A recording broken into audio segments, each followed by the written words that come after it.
জয় শ্রীকৃষ্ণ। কার্তিক মাসের শেষ 5 দিনকে বলা হয় ভীষ্ম পঞ্চক ব্রত।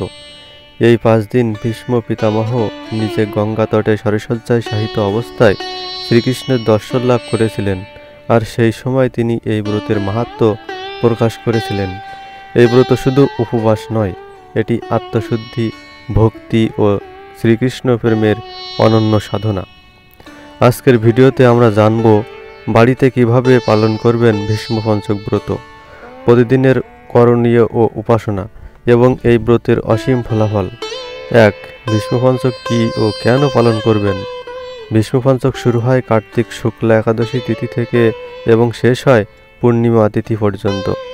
এই 5 দিন ভীষ্মদেব সরসজ্জায় শুয়ে থেকেও শ্রীকৃষ্ণ ও বিশ্বধর্ম এর মাহাত্ম্য প্রচার করেছিলেন।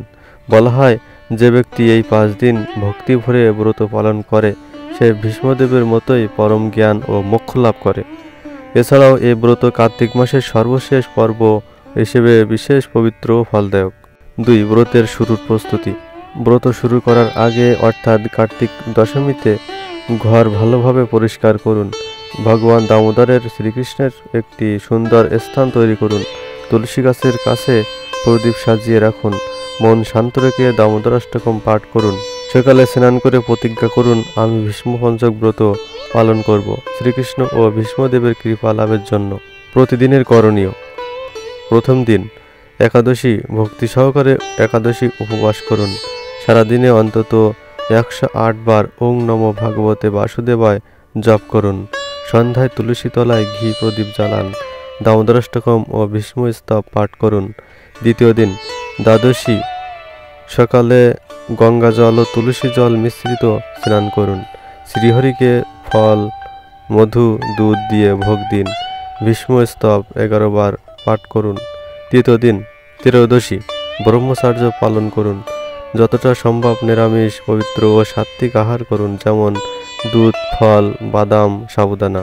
শ্রীকৃষ্ণের নাম স্মরণে সময় কাটান। চতুর্থ দিন ভগবানের সামনে ধূপ, দ্বীপ, ফল, ফুল, গীত ও পাঠের মাধ্যমে আরতি করুন। রাতে দামোদর লীলা শুনুন বা শ্রবণ করুন। পঞ্চম দিন কার্তিক পূর্ণিমা। এই দিন সবচেয়ে গুরুত্বপূর্ণ। সকালে তুলসী গাছের নিচে প্রদীপ জ্বালান ও ভগবানের প্রতি কৃতজ্ঞতা জানান।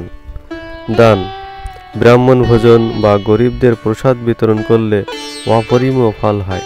ভীষ্ম স্তব, বিষ্ণু সহস্রনাম পাঠ করলে ভীষ্মদেব নিজে কৃপা করেন। মনে রাখবেন, এই ব্রত কেবল শরীরের নয়, মন ও আত্মারও পরিশুদ্ধি। ব্রতের ফলাফল।